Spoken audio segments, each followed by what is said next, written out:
What's up, everybody? Everybody back from their long weekend and survived.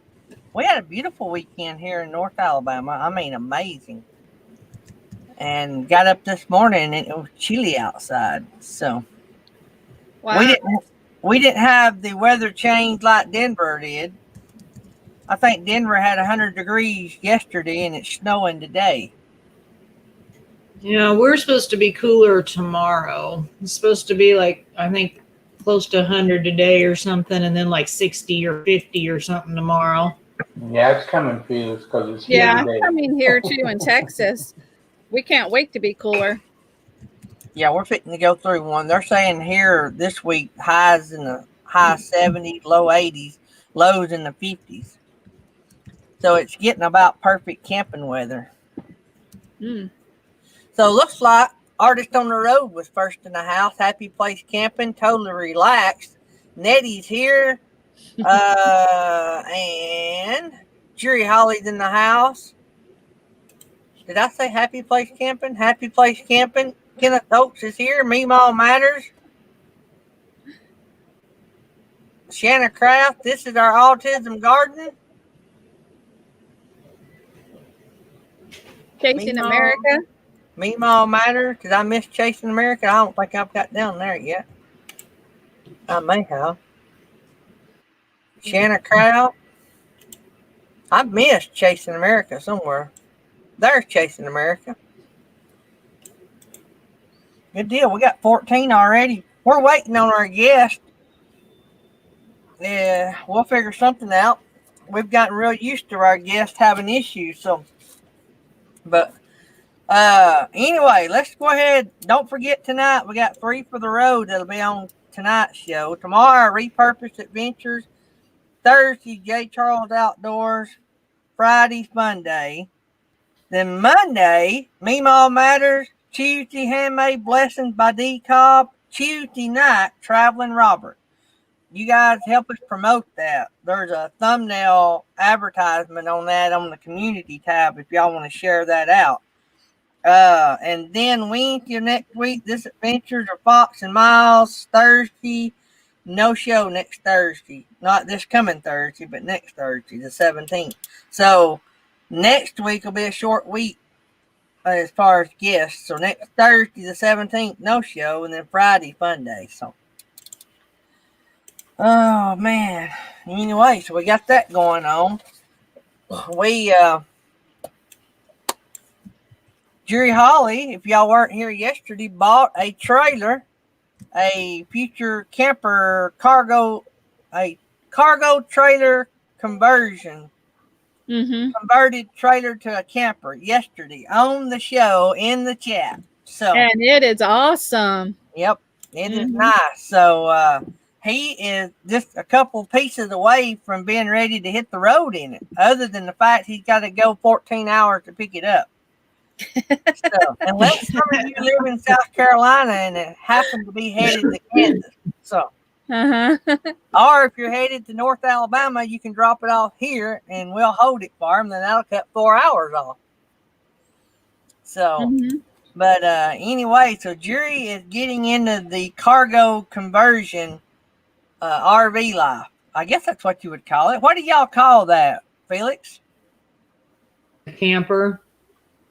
Camper? I mean, you know, you call van lifers. No, they don't. I mean, it's still just an RV. It's not like cargo life. No. You know, I mean, they call them cargo trailer conversions, but they don't have a special name for the people that have one. We're gonna call it cargo largo. Oh, that's cool. Cargo Largo? Is that what he said? Yeah, Cargo Largo camping. Jerry's going to start up all kinds of clubs and he had to get on board all with kinds the cool of stuff. kid. He had to be with Felix and be on board with the cool kid. CLC, that don't have a ring. You could do CLR. That'd be cool. Cargo Largo RV. CLR. Isn't CLR like a cleaning product? It's like a lime away. Gets rid of Sounds all like the some rust kind of spots. medical degree. a Yeah, CLR. yeah, it's a rust remover, CLR. Bob's Adventure on Wheels said Carlo Largos. Cargo Largos. Yeah. There's nursing our travel bug, Mr. Bill, coming in the house. Artist on the Road said they missed it, the show yesterday. So yeah, so those that missed the show yesterday, our guest that we were supposed to had audio issues. Got that worked out, got her up here, and then the video went to junk. I mean, we had good video the whole 10 minutes before the show, and she finally got the audio, and then the internet connection went to junk. And so we didn't get to have her. So we started talking about cargo converted trailers to camping rigs. And Felix is our in-house pro on that, Happy Place Camping. So any of y'all podcast listeners, Happy Place Camping travels in they're weekenders. I guess y'all be weekenders. Yeah. They're not full-timers, so they're weekenders. Anyway, in a converted cargo trailer that they done themselves. So we got to talking about all that yesterday. We got to talking about different components and the cost versus pulling a cargo trailer versus driving Nettie and Mel's Class A. Then Jerry jumped in and said, hey, I think I'm going to get into this cargo conversion camping. I think I'd like that.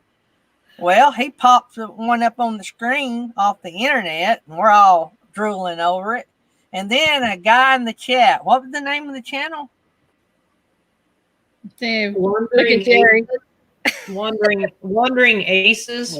Wandering Aces. Yeah, Wandering Aces, the brand new channel, first time on our show yesterday, said, hey, I got one for sale, ready to go. I mean, done built out. And so he sends pictures to Jerry Holly. Jerry shows them to all of us, and we're all drooling over it. There it is down there. Share it again. Jerry just tells him live on the air, I'll take it. So Jerry bought him a cargo trailer live on the air yesterday. And so if you want to see, Jerry, you need to do a short video of that. Be nice if you could strip the video off of this. Yeah. Or you bought it and put that into a video, wouldn't it? I just shared it again. It's down there in the basement. Oh, yeah, right here's the picture of the trailer that he bought yesterday. We have our guest in the chat. Do you see him in the green room? I do see them. Well, I don't see them in the green room, but they're in the chat. So, you want me to drop it in the chat? Can you email? I sent her another email with the link. Okay. Because I was afraid if maybe, one went into spam, maybe the other wouldn't. Yeah. So I just did that a couple minutes ago. Okay. So ABZ Minimalist, we got you a link in your email. Might check your spam folder just in case. It'll be from Happy Place Camping. If you'll click on that link, it'll tell you what to do, and we'll get you up here. So this is the rig that Jerry bought yesterday, minus the bike rack don't go with it. So, yeah, the motorcycle rack. Show them the picture again with the doors. Check out those doors, guys. That is awesome. I love that. That's one of the coolest features to me of that setup. Artist on the Road wants to know how big it is. I thought I heard them say 7 by 14. I think that's what I heard too. Yeah. What does that mean? 1 p.m. Pacific time? What? What are y'all saying? What did I miss? She's saying ABZ. Be here at 1 p.m. Pacific, so she can't be here at 10. She can't be here till 10 Eastern. Well, that would be the end of the show, right? 10 Eastern.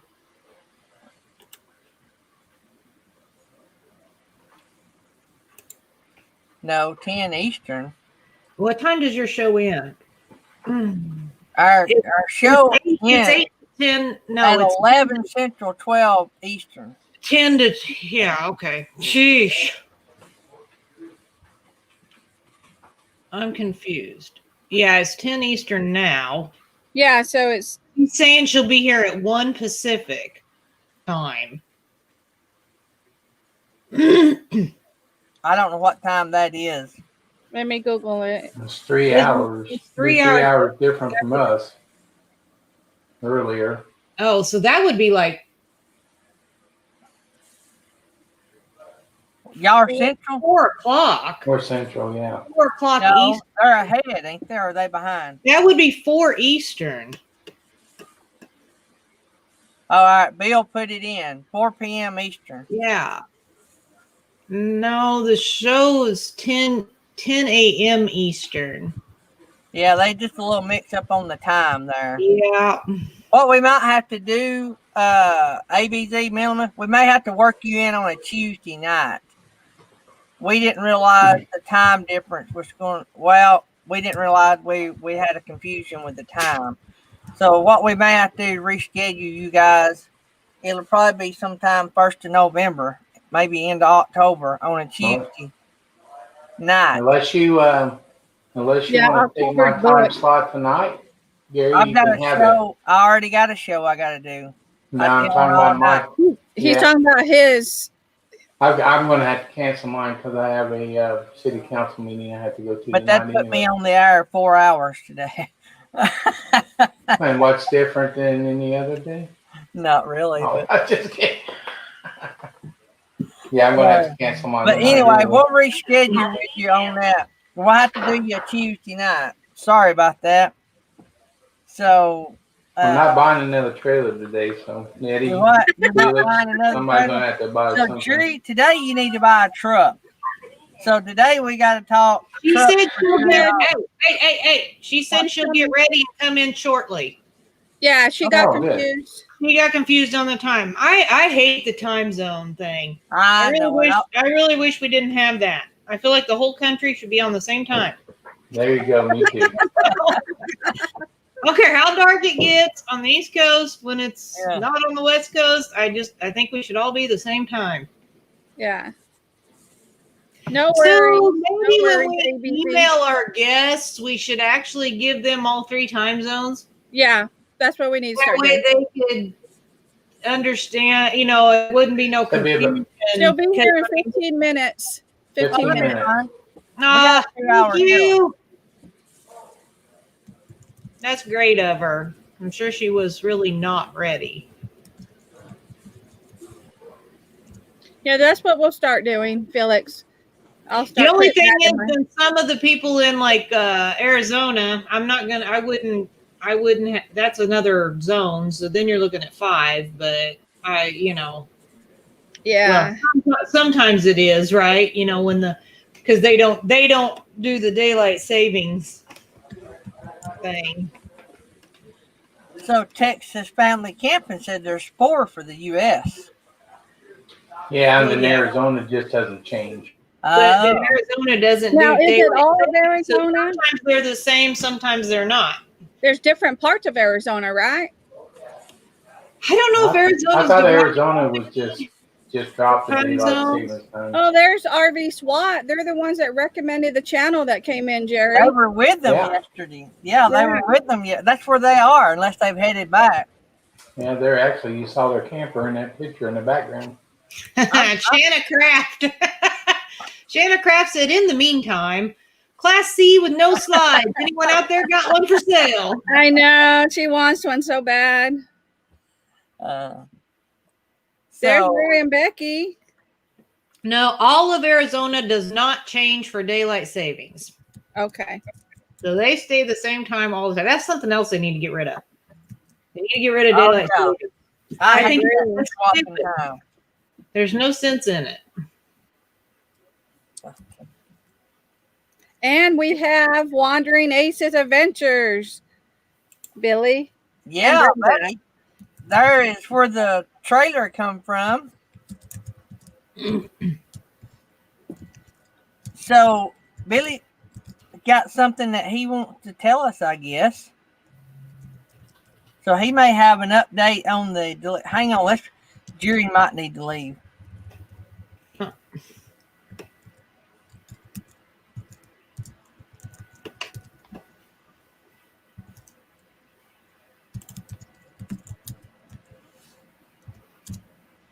So, Wonder and Aces, we got a guest we're fixing to bring up.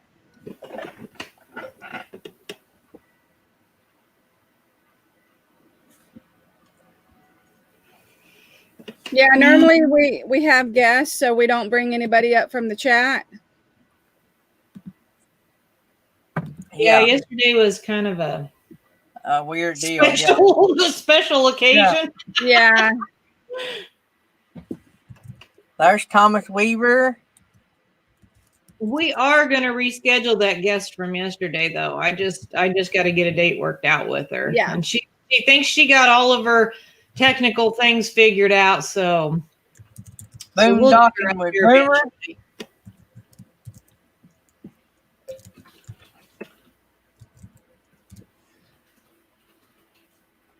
So yeah, so we'll get our guest ABZ Minimalist RV life up here in just a few minutes. So yeah, Jerry Holly's got to find him a truck now to pull his new trailer with, Mm-hmm. and got to get an air conditioner put in. I don't know what else it needed. It didn't need much. Build a bed. Bed. I thought the Get a bed came futon. with it.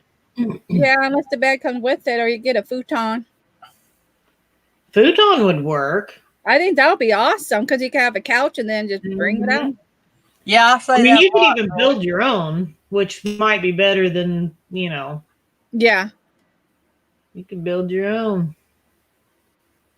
The futon would be cool because He'll be Jerry the Builder, aka Bob the Builder. Yeah, I bet him. Artist on the Road said a Murphy bed. Oh, those are big though, depending. Yeah, and they have a lot of space. I just need one about that wide. Well, just lay on the counter. Yeah, I think I would love to have like one that would go from a sofa to a bed. That way you got a place to sit. I mean, you can sit on the beds, but I don't know, it's just not as comfortable. Roy said a hammock. Yeah. I could not sleep in a hammock. I know these people that camp in them, and that's what they use to sleep in. I'm like, nah, I don't think I could probably sleep in one, but I wouldn't be able to get out of it the next morning. Yeah, that'd I'd be be like stuck in that little shape, and Right. I'll probably like flip out of the hammock trying to get out of the hammock. my luck. Artist on the Road said Jerry's going to have to get a dog now. So, does anybody in the chat have a dog that they'd like to give Jerry? Be quiet, Felix. Yeah. So Jerry's gonna have to. Jerry, you gonna put a shower system in this? Oh yeah, have to have that. You got enough room. You could put one of them stand-up shower stalls. As much room as you got in there. Yeah, I kind of already got it laid down in my head now. Yeah. I was looking to see. Shanna Kraft said that she slept in a camping hammock once. I like that, once.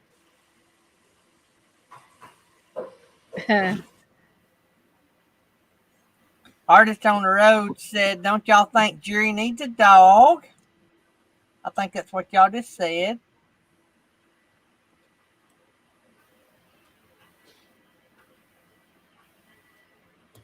Texas Family Everybody's getting suggestions for Jerry to get a Yeah, retired greyhound. I don't think Jerry's really in the market for a dog, but or a horse. Oh I man, think I'm gonna get me a fainting goat. a fainting goat. Oh, Oh. those are funny. I can't wait for Jerry to take his first camping trip in this trailer. So Mhm. now the big goal is going to be to get the trailer to Kansas. And Yeah, they have no, awnings for those video all too. that. Jerry needs to Weird. video all that so that he Yeah. has, that's all good content there. He can Yeah, buy no an video. awning for it. We talked after the show yesterday, and I think I'm gonna after Mayberry, I'm gonna go down and pick it up after Mayberry and bring it back.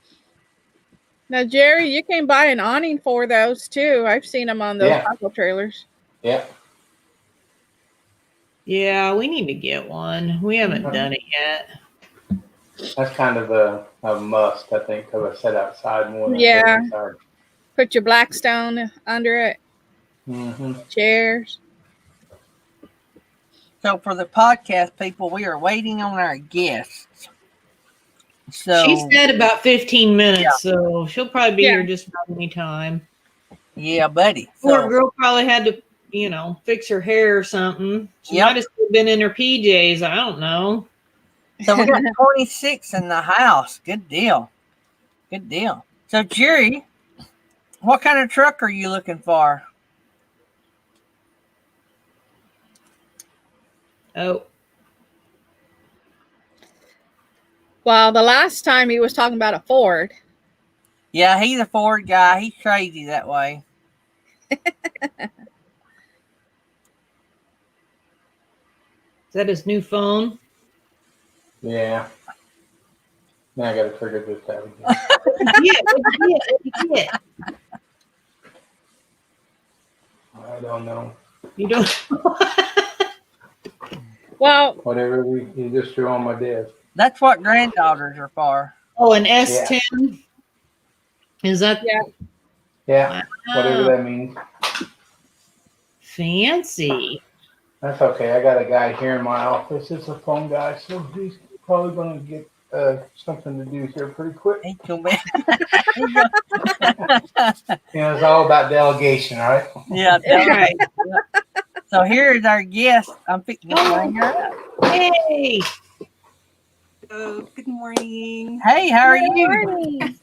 I'm so sorry about the time. I was confused. I am on the West Coast, so Yeah, I should have put all the time zones in the email. I just don't think about it. I just do the one time, and I'll have to start changing the way I do that because you're not the only one to get confused on the time zone. It happens. okay. It's Thank you. real early where she's at. I'm now in Arizona. This is the National Forest, and I travel full time. Good deal. So it's nice to meet you. I went over and I'm new to your channel. It's hard for me to know. These ladies find a lot of these channels, and I've never even seen them. And so I went over this morning and watched your intro and part of a live you done standing in the back of a pickup truck. Right. Yeah. And so for those out in the chat that don't know you or know your channel, introduce yourself and tell us a little bit about your channel and how it got started. Okay, thank you. I'm Alicia, and I am from ABZ Minimalist RV Life on YouTube. And I travel full time with my two little girls, Brie and Zia. They're 11 and 7. And what I do is travel in a fifth wheel RV from state to state across the US and share our travels. But my channel is mostly about teaching others who want to enter the nomadic lifestyle and want to figure out how to do it, how to go on the road full time, how to travel, places to go, where they can camp for free. Just about anything regarding the travel lifestyle. I teach that on my channel. That's pretty cool. I noticed that you're living the dream because my dad always calls me when I'm doing my live. And he knows I do it. It ain't like he don't know that I do it. I do it every day. And But anyway, I noticed when I was watching this morning that you're really living the dream. I mean, the whole debt free. You're Yeah. Yes. teaching your kids at home, homeschooling your kids, and Yes. I mean, you got it all going. And let me. Right. I'm gonna run your video in the background, your intro Mm-hmm. while we talk. Let me see if I can get it to go full screen and it looks better. So, Yeah. uh, look at these precious Aw, girls. They're so Thank cute. they're so you. cute. Yeah. So, how do the kids handle traveling so much? Well, okay. So initially, my kids were like normal kids in school, especially my eldest. She was in a Christian school full time. And I decided that I wanted to live a simpler life to be able to travel. And I figure incorporating homeschool would give them not only book knowledge, but practical on the road, everyday life knowledge of, being just living simply, traveling, seeing different places instead of for us just being in the traditional lifestyle of just being in a home or apartment. And I just was too. I'm one of the people they call duty free, where I just need to go. And I knew that because I would not stay in any one place for any long period of time. It's pretty exciting when I move to an area or in a home, and after 2 weeks, the excitement died down, and I want to move again, trying to figure out how to get out of my contract so I can go. So I know that being a nomad, it's not a lifestyle that's suitable for everyone, but um, most nomads are those who have had higher years of work and now they're collecting their retirement and want to travel. But I wanted to be able to do that before. So I figured out a way to work full time on the road, travel, and school, and get the best of those. Okay, so you're if you're on a laptop, you're gonna have to talk into where the speaker is. We're Okay. losing about 90% of what you're saying. Okay. All So the right. closer you are to the microphone, the better it'll do. Oh, I okay. I have to. I keep mine so I can pull it with me because I keep moving. And All right. Is my sounding better? it's good. If you stay Oh, right there, we'll be good. okay. So Okay. Well, so, but so when you're traveling like this, are your girls real outgoing? Do they meet friends pretty easily? And is mom real outgoing? I'm an introvert, so no. Outgoing is those friends that I meet on the road that are nomads that kind of pull me out of my shell because they're the one truly outgoing and adventurous. So being I when I camp, I'll just be mostly homebodied. That means I stay inside. I'll enjoy the area, but it's my friends who are outgoing that will pull me out of my shell. As for the girls, they do meet families that are on the road and be able to have friends then. But it's as for socialization, just because we're in that social distancing kind of um, travel mode now, everyone is kind of off as to in their own space, and rightly so because everyone's afraid of catching the virus. So we kind of social distance. Okay, you're going to have to stay close to the mic because Okay. when you back up the least little bit, we Now, lose you. I Yeah. know it's aggravating, but if you back up the least little bit, we lose all the sound. Okay. Can you hear now? Yeah, mhm. yeah. Okay. So, one of the questions in the chat was, "Are you still working, and what kind of work do you do?" Okay, yes, I do work full time and I work with a 501c3 nonprofit organization called Homes on Wheels Alliance. Many nomads know about it. So it's a nonprofit that provide information and help to nomads on the road that needs it. So I do work full time with that organization as their caravans coordinator. So a caravans is when we create a medium for nomads that come on the road to travel together as or be able to meet new friends and be able to discuss anything travel related within that group. So, and I also do the emergency fund coordination where it's a fund that's set up specifically for nomads to assist nomads in the world. Okay. Am I the only one having issues with the audio? No, we're still losing the audio. It's cutting out here and there. Yeah. We get it right up front, and then about halfway through what you're saying, we lose what Okay. you're I saying. don't know what it is. I'm trying to figure out maybe I should connect to. Hold on. I know she has a very nice truck. He's looking for a truck, Alicia. So that's why he's saying that. Oh my goodness. If you guys are into traveling, or I don't know how much you know about the travel lifestyle, I could show you around to see what it looks like. Probably 90% of our subscribers are some kind of RVer, traveler, van life, truck life. Exactly. So that's the majority of our cargo van life. Van life, Cargo Largos. Cargo Largo. New Jerry, Holly, Felix, at Cargo Largos. Cargo Largo. They're setting a new trend for cargo trailer conversions. Right. So, Meemaw Matters asked, what do you love the most and least about your lifestyle? Okay, so can you hear me? Yeah, if you'll talk up into the mic, we can hear you great. Okay, so what I love most about it is the freedom of traveling without the restrictions. So, for example, when I live in any form of community, I have to be restricted to the neighborhood rules and everything that goes on within that neighborhood. And sometimes I feel like I'm just being too restricted from what I believe my rights are.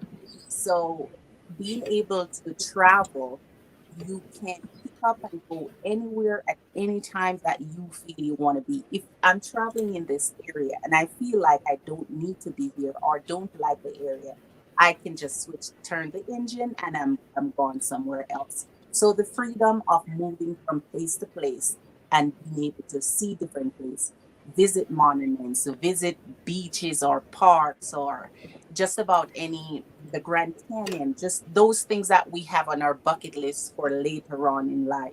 Just being able to do that now, that's the best part. What you may not like, or what I don't particularly like about traveling, is when you're in an RV, we have what is called gray tank and black tank. So you have to be able to go and dump that somewhere. So you're not able to, like in a house or apartment, you're able to just flush your toilet and it's gone, out of sight, out of mind. Here we store it in tanks. And after a while, those tanks become full. We need to dump those. So it's different RVers and van lifers find solutions to eliminate that. I have found that's one aspect that I don't like. Getting propane, you have to be able to have a supply of propane, because during winter time. Yeah, we're still having audio issues. Yeah, we're losing the audio again. I think I'm going to sign in on my phone. Okay, I'll let you down and you sign in and come back up. Okay. All right. So, Meemaw's Matters asked what the organization was. It's Homes on Wheels Alliance, and Bob Wells is actually the president of that company. And they do have a website if you're interested in going over and checking them out. It's Homes on Wheels Alliance.org. Yep. And I think we actually met him. I saw something about a video. She did, yes. Alicia. Yes.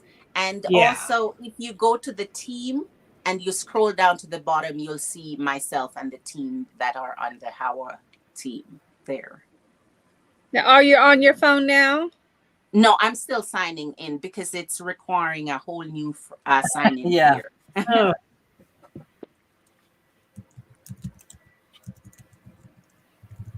So this is pretty awesome. Travel and represent the industry, and I mean that's just. I mean, how much better you get than that? If you're full time and you're traveling, you work for an organization that helped other people to do this, Yeah. and Right. and that in itself helps support you so you can keep traveling. I mean, you don't get much better than that.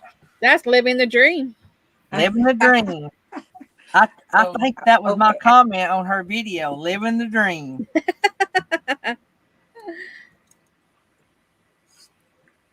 Okay. Let me exit this one. Okay. Okay. So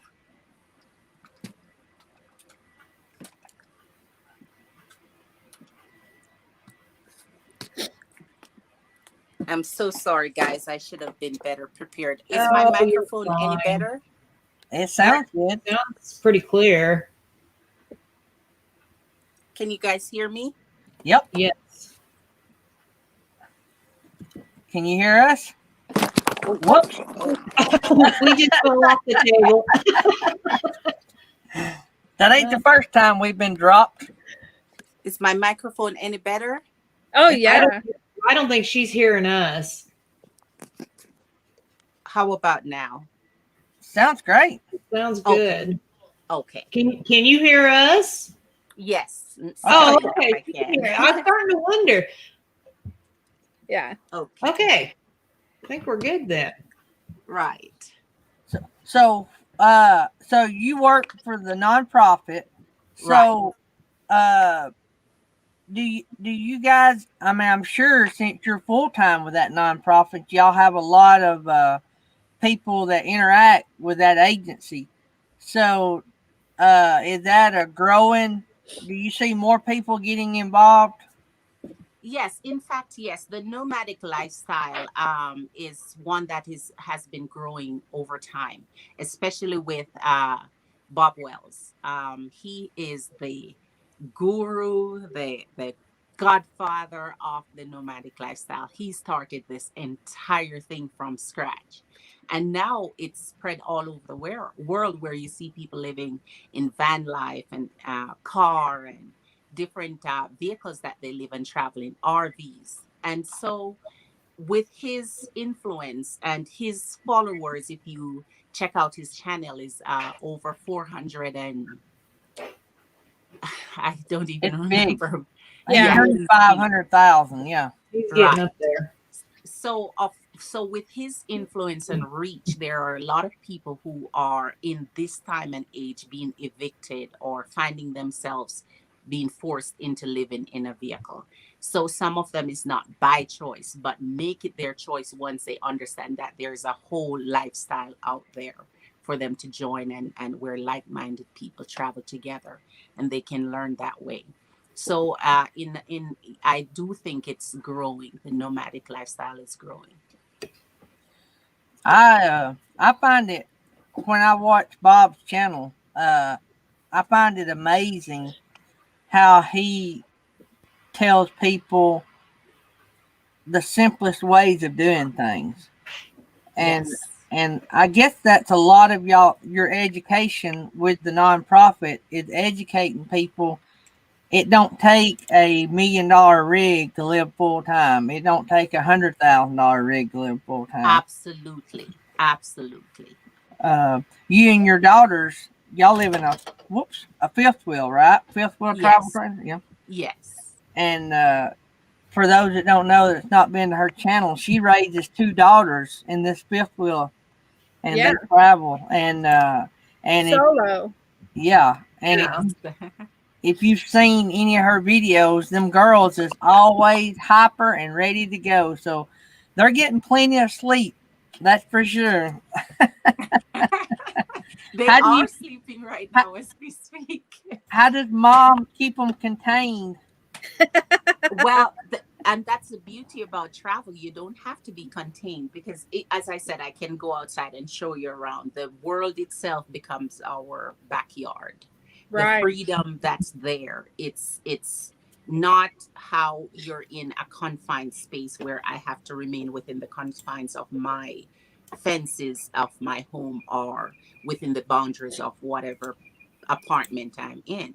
This is just free and open, and it's continuous travel from national forest to BLM to different campgrounds to different parks and places, just to be able to. I just came back from Oregon where we camped for a while right there on the water where the girls are able to swim and have fun and play Mm-hmm. just in the open. And that's how it goes from place to place. Being restricted in a community means, okay, I'll take a day or two vacation and go have some fun and come back and I'm at it. Or I'll have to go to the community pool within the restrictions of the gates there and the community rules. And that's just how we live and operate. And I find that the boundaries of traveling extend beyond all of that. You're now in a way free to do, of course, within the confines of the law, but less restricted to Yeah. do whatever you please. Mm-hmm. So somebody in the chat, Kenneth Oates, was asking, where are you originally from? I'm originally from Jamaica. Ah, I knew the accent. yeah, Yeah, everybody's loving on that accent. yeah. I knew the Thank answer, you. but I wanted you to tell them. And I love your accent. And Thank you so much. so how did you and Bob get connected? Okay, so I've been RVing for about 5 years, but like many RVers, when we start out, we live in a RV park community where it's just made especially for RVs. So it's like a mobile community, just one that's RVs. I lived that way for 3 years and continuing my research of finding a simpler way to live because even though I was free, I wasn't. I still was within the confines of the RV park and their regulations and rules, paying high rent for your lot spot, paying the regular electric, water, just about everything, just in a different setting. So I knew there was something else out there. So I continued my research. That is how I came up on cheap RV living, Bob Wells. And once I found Bob Wells, I was, I stuck to him like glue in watching all his videos, following his instructions, planning and saving, and knowing that one day that's what I wanted to do. So it comes with a bit of planning, especially when you have kids like myself. So after a while, I reached out and got connected with Bob Wells, and I decided this is going to be it. I'm jumping in. What's the worst that can happen is that I head back to the East Coast and pick up with life in Georgia the way I usually. Mm-hmm. So once I came on the West Coast and realized until you come to the West Coast, you can watch all the TV, all the pictures, all the until you visit the West Coast.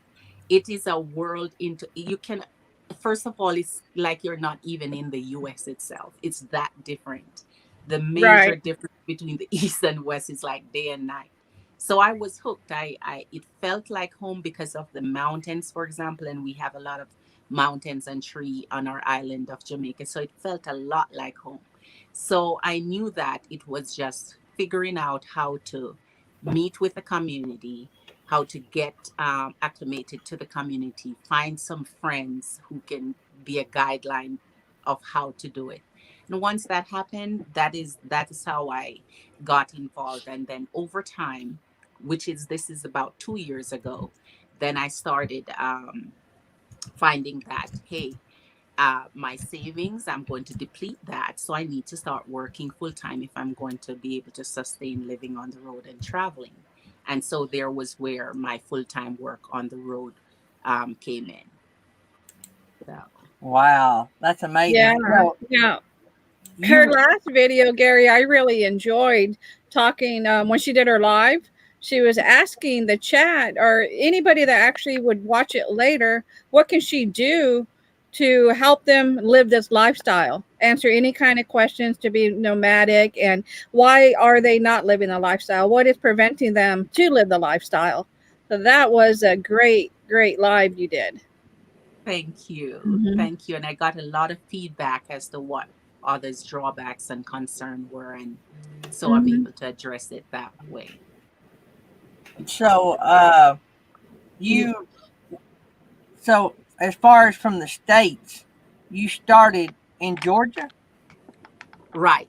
I started out in Georgia and I stayed within my comfort zone of Georgia, Alabama, Mississippi, Louisiana, Florida, just within my little comfort zone, and go Right. back and forth between campgrounds and RV parks and so So you on. went too Not far from me.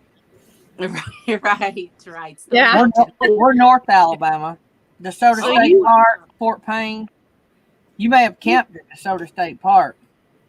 Wow. You've Yes, I've been been to a lot of places. So what's been your favorite state so far? okay.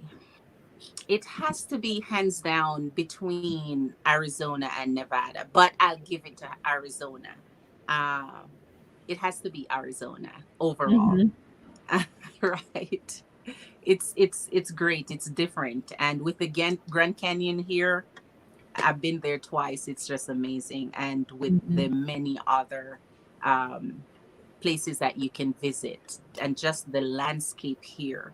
And Arizona is more welcoming to RVers, van lifers, car lifers. It's just that state where it's the go-to for millions of snowbirds each year. Millions converge in the Quartzsite area, and it's like a big, huge party of people you don't know but having fun all together in one place.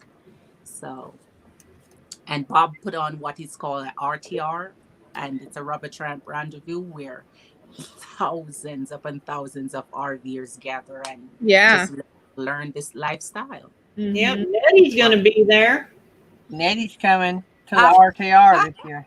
Oh, Yeah. Yep. In January, we got a big meet meetup you. that we're doing at Quartzsite. I Uh-huh. will get to meet you. I Yeah, will. Yeah, we're- that'll be we're at wonderful. We might make it. We don't know yet. So we're kind of in the middle. Yeah. Sort of depends what happens with everything between now and then. True. It's true. It's Yeah. true. So, Right. my mind went blank. No.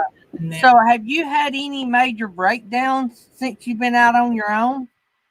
No, for me personally, that is why I like having a detached vehicle, the truck separate than the RV. So whenever I camp, I can drop this and go service my truck, ensure that everything's okay engine wise and so on. So I do preventative maintenance rather than kind of waiting for something to happen. So luckily with preventative maintenance, I've not encountered any breakdowns as per se.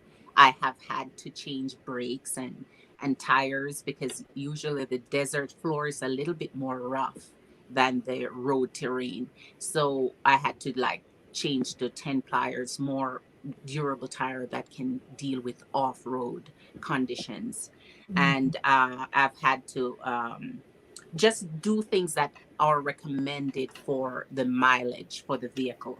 But so far, not having a breakdown where I have to be in any one place just because I've had a number of nails in my tires because driving on the desert floor you pick up nails sometime, but having changed to the 10 ply tires I haven't picked up any since. That's awesome. Do you do your maintenance yourself, like your oil changes and things? Do you do that yourself or? No, I wish No? I wish I could. I just go to a Ford service center because they're everywhere you travel. Oh, every yeah. major- Ford. She drives a Ford. Yeah. Nettie works for Good Ford. girl. so you're able to drop the RV and go in and have services everywhere you go. So every 5,000 miles, Yeah. you can find some place.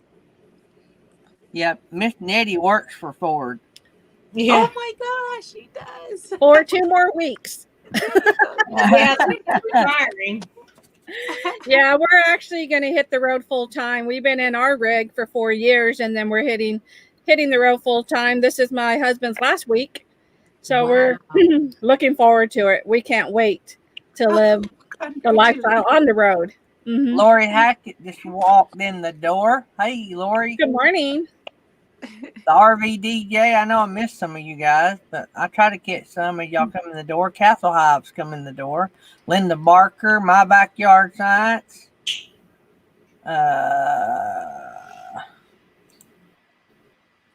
I think I got everybody that come in the door, but I know I missed some. But I appreciate everybody for coming in. So Yeah, we got 27 in the chat. yeah. So what is the next big thing for you or your channel? Have you got any big plans coming up? Well, right now, because the new school year just begun, I want to focus on what curriculum I'll be using for the kids because I use a regular curriculum from Bob Jones University, but now I want to revamp what I've learned on the road from nomad moms, how they do school their children, and incorporate that a little, test it for a year and see how that works. But our travels do continue. Right now, I'm concentrating on a lot of work project in which I'm filming short films for social media for work, where I'm putting out there information for people who are merging into the lifestyle or being evicted or finding themselves in a position that they feel they are constrained to a vehicle, to make that okay for them, to let them, show them that that's fine, it's a lifestyle Right. for many. And so I'm concentrating on doing all of that. So my lives does show our location wherever we are, not that I tell people where I at, but they can see my background and so on. So a lot of people may be concerned, oh, you're showing your location live, but then this Arizona is a big place, the national Right. forest, there's so many. So for you to find a particular tree, I don't know how you do that, but Yeah. so right. Right. Uh, so pretty much just traveling and trying to get the information out there to encourage others into the lifestyle that wants to try it out. And it's not for everyone, so it's okay if Right. someone tries it out and say, this is not for me, I prefer the comforts of a home, or and that's fine too. So, nursing our travel bug, there may be others, but they homeschool. They're full timers. His wife is a travel nurse, and so they full time in a big, beautiful fifth wheel, and they have two kids that Bill homeschools, and while Right. Natasha works as a nurse, and so we learn a little bit about that lifestyle through watching them. Hmm. So, do you? I think I've seen several places where homeschoolers that's in the nomad lifestyle, y'all are in groups and y'all interact with each other. Have you found that to be real helpful?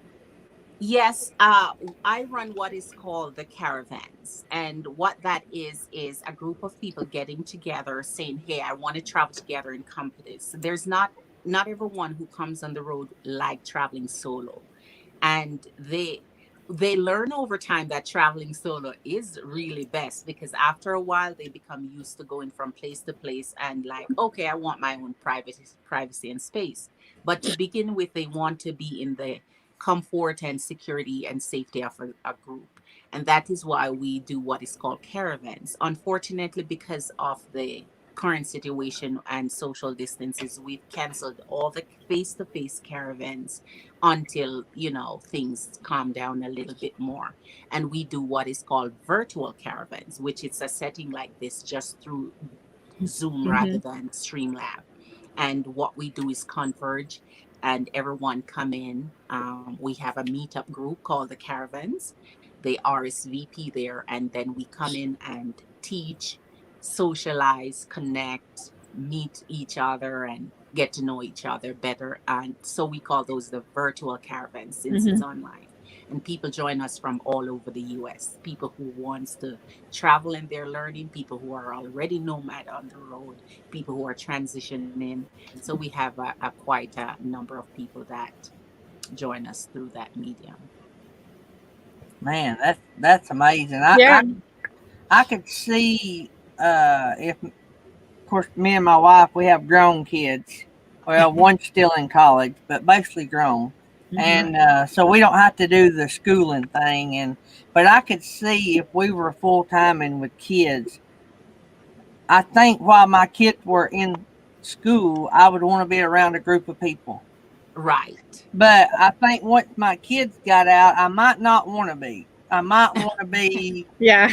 do my own thing, Um, and not nothing against people, but the fact of being free, sometimes man being free from friends, Right. you know. right. I love my friends. I love all these guys and I'd like to meet them. But I think if we travel together, then it would be, I guess, more, I don't know, it wouldn't, the meeting them and hanging out with them wouldn't mean as much if we seen them all the time, I think.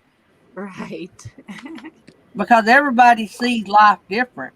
Felix Yes. looks at places different maybe than I would, and Eddie looks at places different than I would. So I would want to enjoy it the way I would want to enjoy it. He's just worried Absolutely. we'd hurt him Yeah. for a while. Like, I think okay, I want to wind up at the bottom of the lake. yeah, Greater Lake is really deep. Just saying. So Uh, do you travel with the group, or are you completely solo where you're not following anybody? You know what I mean? Okay. Or are you by yourself out there? So perfect timing to give you a little tour. It's I have friends that we camp together, but we're at a distance from each other because we give each other our space and privacy. Oh, okay. However, so in the this is the national forest, and I Wow. just take my time and go around in a 360 for you. So you can see how open this is for kids to play. It's all of that spacing is their backyard. So if you wow. way down here is an RV, see how far away that is? Uh-huh. So they're within sight. They we can see now the sun is coming in here. So uh another family, they are right. Oh yeah, I see them back there. Yes, there are orders here. These are Yeah. kids here, but they're way in the distance. See, right up here is another family, and way in the background, you can see tons of different RVs that are scattered. Hmm. But we are quite a distance from each other, so we're not in each other's faces per se. We can visit with each other and talk and so on. But in the national forest, it's free camping. It's called boondocking. A lot of people refer to it as dispersed camping or dry camping or wild camping. It's usually very windy in the desert and cold at nights, really Mm. cold. But in the daytime, it does warm up. So it just depends on where someone decides to camp. And this is the space that is within the desert. It's unlimited. You're talking about millions of acres of land that you can camp and travel to. Let me close this so That's awesome. the That's bright sun so is coming cool. in. So, uh, ha, does the kids help you with the like maintenance and stuff of the camper, or have they gotten involved in that yet? I know you got one little one. So my kids do practically nothing. You know, when you're in a home or appointment, you have little, Sounds you have, familiar. yeah, they, Nothing changed there. they get they get to have their little chores and their duties and so on in a home or apartment. Here there's nothing to do. It's such a small space that when I clean up, it stays clean. There's nothing to continually maintain or do.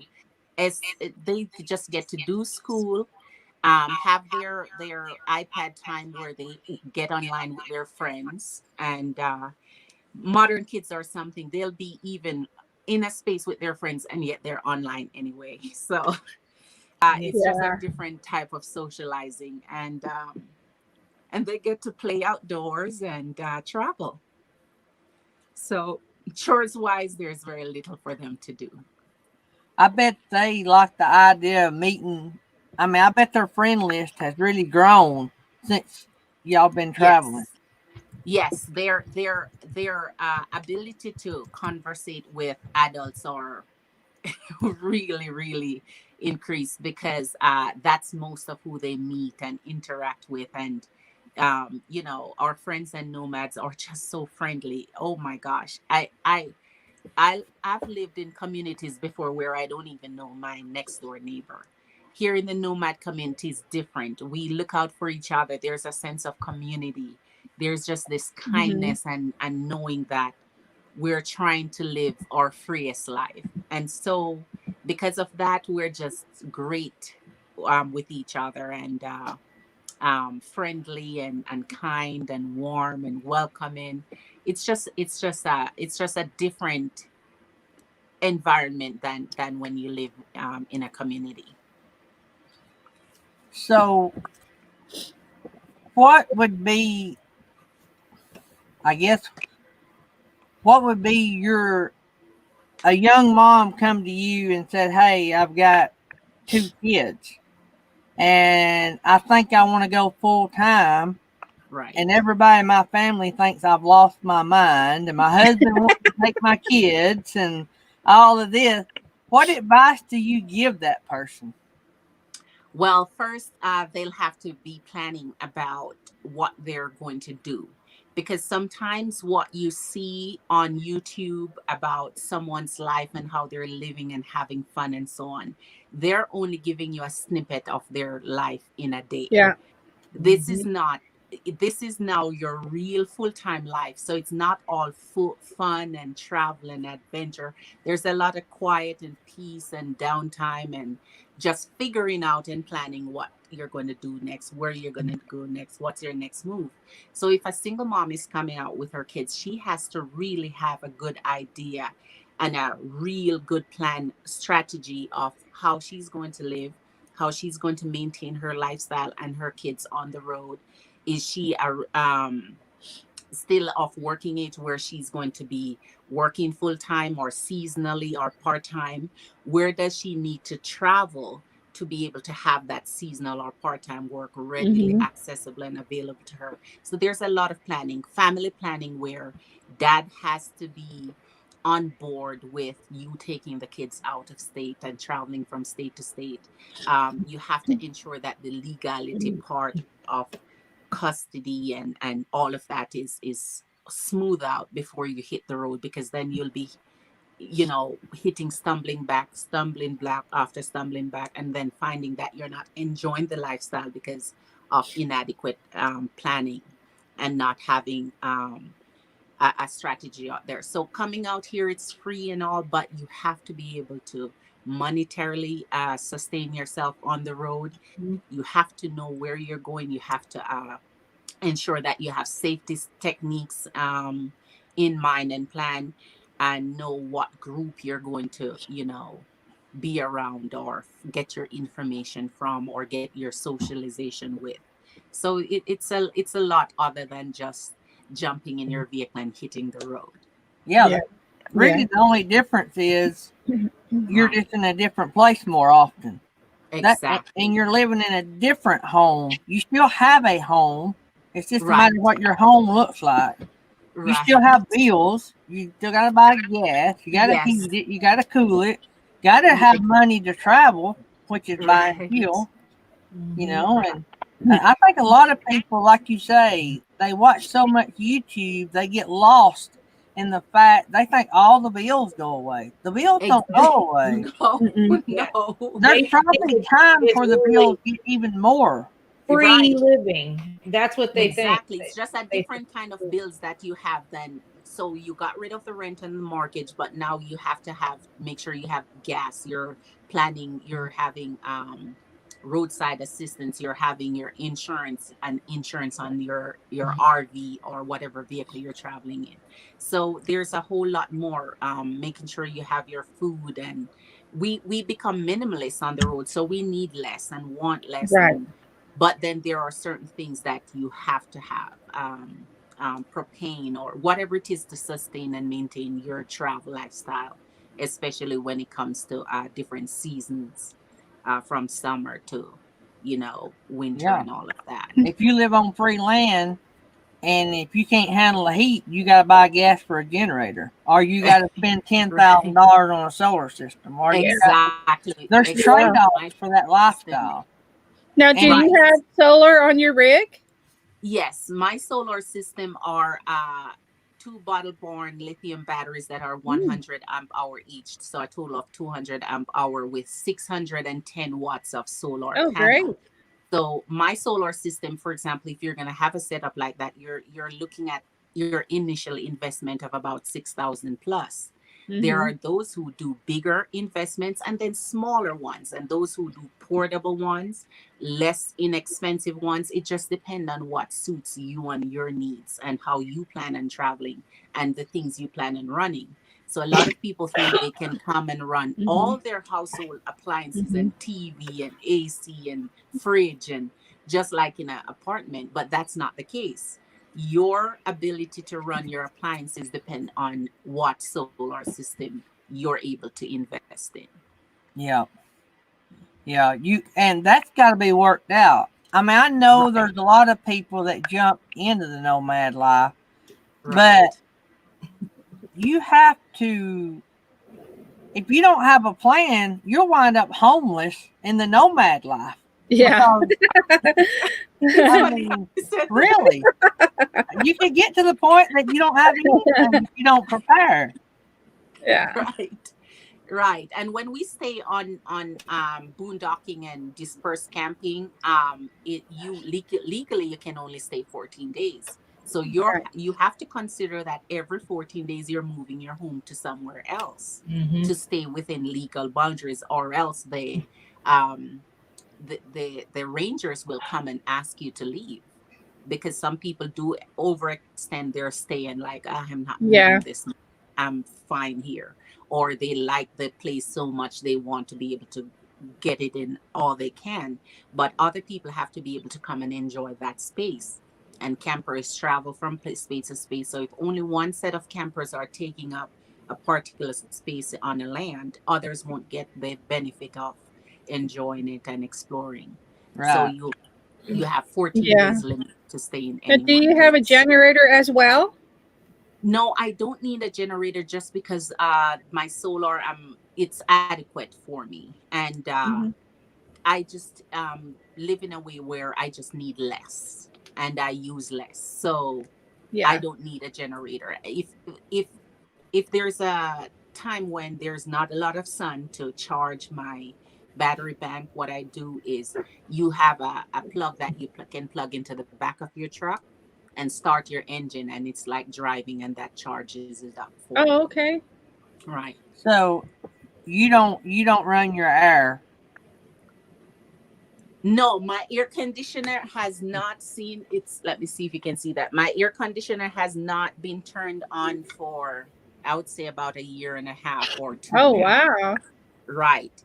Because we travel with the weather. So, for example, now in the Mhm. area I'm in Arizona, it's high elevation, so it's freezing at nights. Tonight will be 32 degrees. So if you're not planning weather-wise, you're gonna be able you're gonna freeze or you're gonna overheat. So Yeah. we go with the weather. So when it's cool and nice, it's perfect. You don't need either AC or furnace because it's the perfect weather. But when it comes to winter, you can't avoid, no matter where you go, very, very cold nights. So you're going to either have a furnace or have a heating system. Most people use Wave 3 or different propane heaters. For me, I'm all electric, so I use regular electric heaters, but I don't run it constantly because it will drain the Yeah. battery. And Right. for colder time, I have tons of fans. So we use a lot of different fans, whether it's household fans or just little battery fans or USB fans, different chargeable fans, and a spray system. And the spray system I use is where you spritz yourself with water, turn the fan Hmm. on, and it's ice cold. Trust me. Yeah. So I haven't been in stayed in any hot weather, like, Las Vegas type of weather, to be uncomfortable. I travel with the weather. So, Yeah. Roy and right, Becky, they're out in Arizona, and they move every 14 days, and right. they do a lot of that traveling, and they've stayed in some beautiful places. We watched them quite a bit, Mm-hmm. Yes. I want to start keeping up with you guys. I can't wait to see these wild and I crazy know. pictures. And Now I'm going to talk to you the about you guys thumbnail. on my channel. I saw a thumbnail that you have. I haven't actually watched the video about living without a refrigerator. Exactly. I started 6 months ago on a refrigerator experiment, and that video gave people an outlook that's coming on, because a lot of my subscribers ask, I cannot afford a fridge right now. I'm coming on the road. Can you live without a fridge? And traditionally, we learned that foods have to be preserved in a fridge or freezer, but not really. Foods can survive at room temperature just as normally and just as long as if you put it in a fridge. It's just the mentality of researching what foods are and how long they last. And eggs, no matter what it is that you eat currently, there's no category that's excluded that can live outside the fridge. Only dairy, you kind of have to worry about that. And I replace dairy with milk powder. So it's like powdered milk where you just mix it and it becomes Mm-hmm. regular milk. Right. Wow, that's crazy. That's Uh, cool. Right. well, even if it does need to be refrigerated, the cooler science now with coolers can Right. Exactly. retain enough cooling to take refrigerated items a long time with just one bag of ice. Yeah. Right. And Right. so, but now you think about what a real good cooler costs now, will go a long ways toward the refrigerator. You know,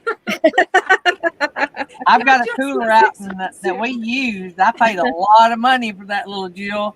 It weighs 10 Right. tons empty, but now it'll keep a bag of ice.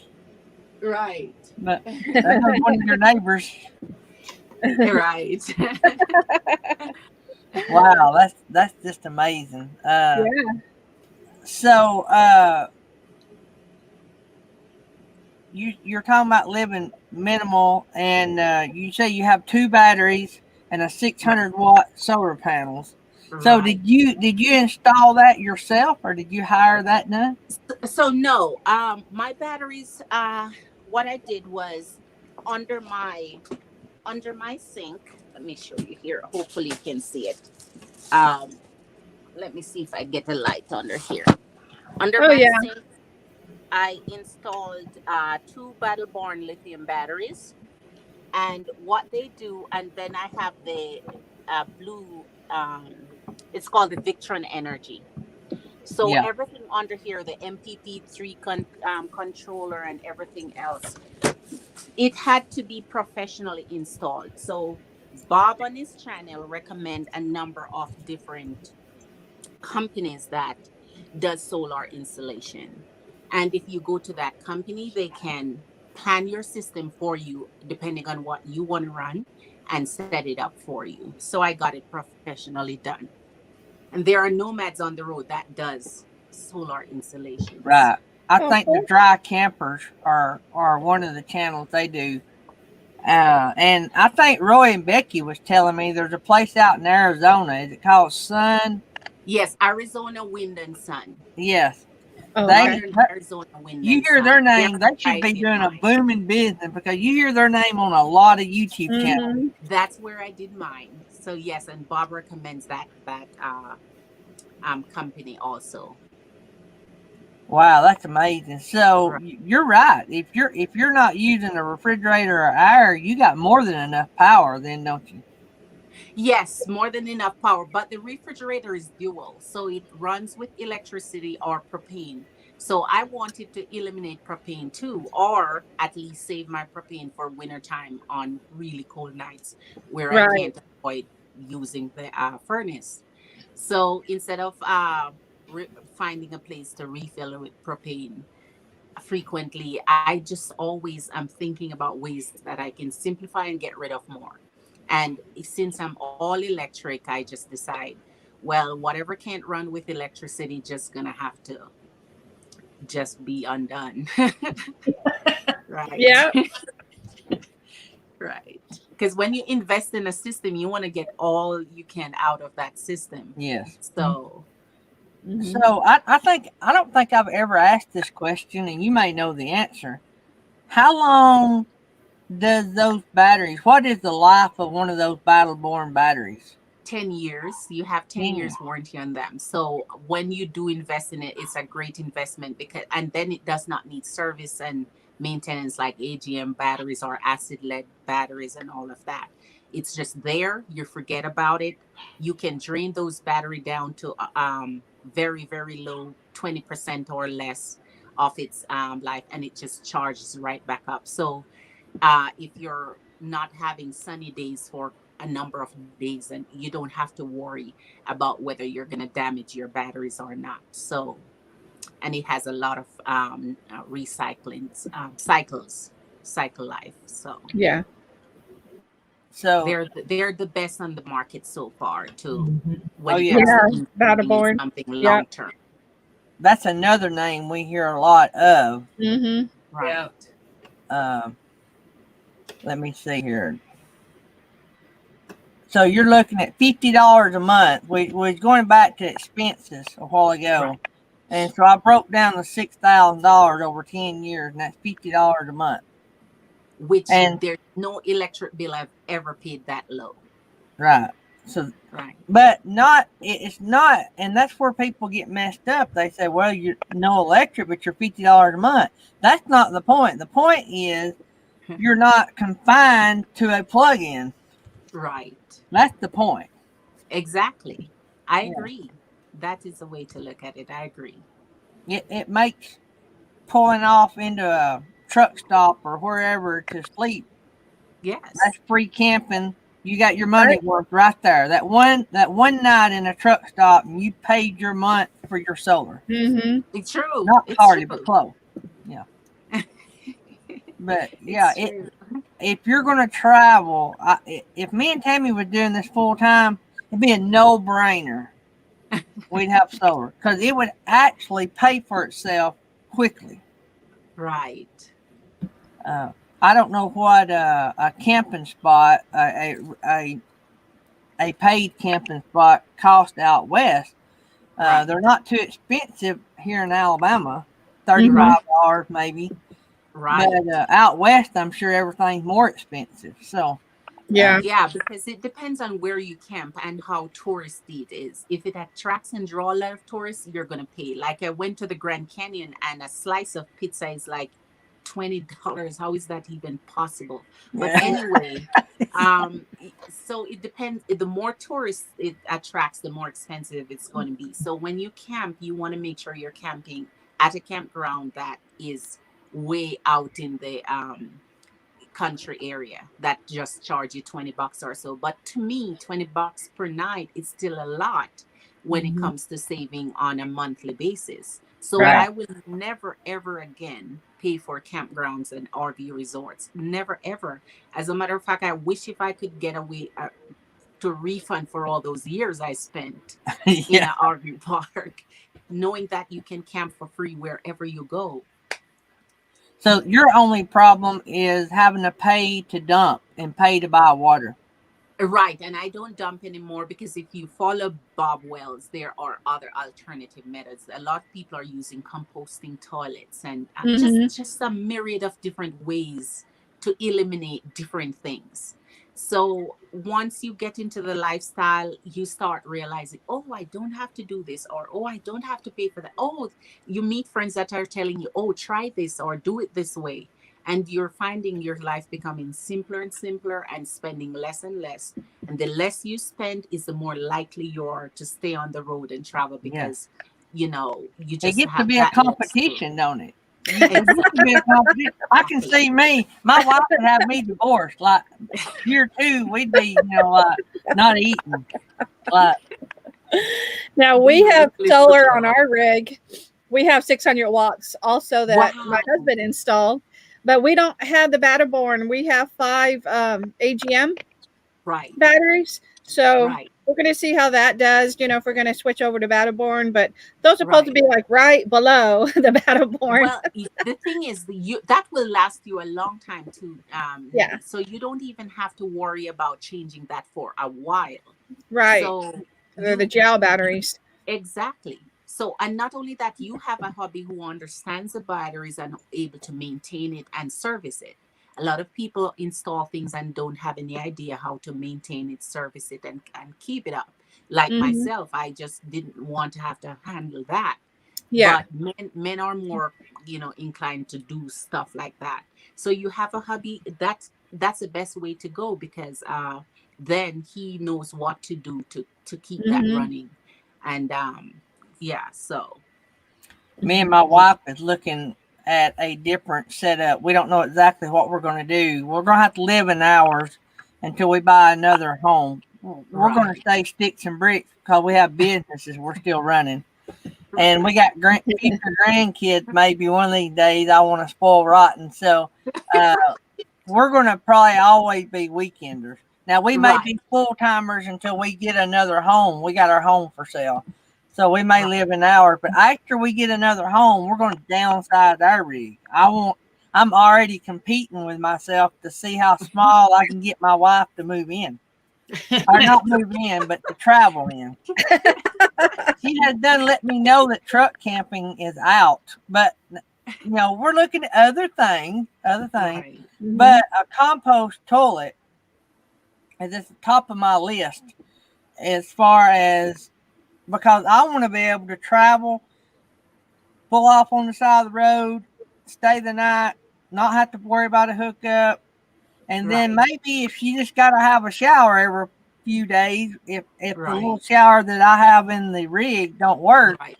we stop at a campground every 3 or 4 Right. days or something. But Right. that's And still all cheaper truck than doing stops have campground showers every too. night. Yeah. Right. So do So you go to any kind of campgrounds, or you're strictly boondocking? I'm strictly boondocking at this point. I'm getting back every value of every cent I spent in campgrounds. I will not pay for any form of, unless I'm invited to stay there for free. Put it like Yes. that. I will not pay anyone any more funds to camp, because most of the campgrounds are right next to BLM. A lot of people don't get that. They're right next to National Forest, right next to BLM, and that is why the rule says you can't camp within 100 feet of a developed campground, because they know you Wow. have the same access to the same amenities and the same fun for free. So until you learn Mhm. that, I would say, I'm not saying you don't have the funds to go ahead and live that way, because I thought I was able to afford that. But it's a waste when you can save that Yeah. funds to do something else, or to extend to your buy stay that on $20 vacation. slice of pizza at Grand Canyon. Now we're talking a real wise investment right there now. My kids used to go. I used to take them to McDonald's, wherever we go, to just have their little Happy McDonald's. Meals, But $5 Happy Meal. at the Grand Canyon one, the meal that we usually buy, that usually cost us about $20, was now $43. That is And I oh It's ridiculous. my, I crazy. just because the kids don't know the difference, but there's nothing Yeah. in McDonald's meal that can bump it up to be worth that price. It's Yeah. not worth the 20. Wow. No. But the So Grand Canyon, my it's kids would be very sharing expensive. pepperoni off that one slice of pizza. Is all I'm saying. It'd be like donut holes, but it'd be pizza holes. Uh, Everything price wise, you're so conscious now of everything price wise when you're on the road. I do Everything you look at that price tag second, time and time again before I you. do mission work in Uganda, and we go about every year. And I spend nearly 2 weeks over there once a year. And after spending 2 weeks over there, stuff is so cheap. I come over here and I'm like, what? $3 for a Coca-Cola? And it's like 50 cents in Uganda, and the boy will bring it to you and take the lid off. Right. Yeah. It's just something. You do get into that rhythm. Like when I'm in Uganda, I get into the rhythm. We have like $5 in Uganda. You can get 2 ribeye steak meals, 2, not 1, 2. Right. And I mean 2 plates full of food, $5. And then you come over here and that same meal is $30 plus probably. And you do. I could see me getting into that lifestyle of not hooking up is free. Hooking up cost me $30, and in 5 days that's 150. Yeah. Wow. I'm thinking what I could do. 150. I mean, just think about that. That's several months of solar right there. Right. And like with us, Gary, we've been living at this park going on 4 years when we hit the road, paying monthly. Wow.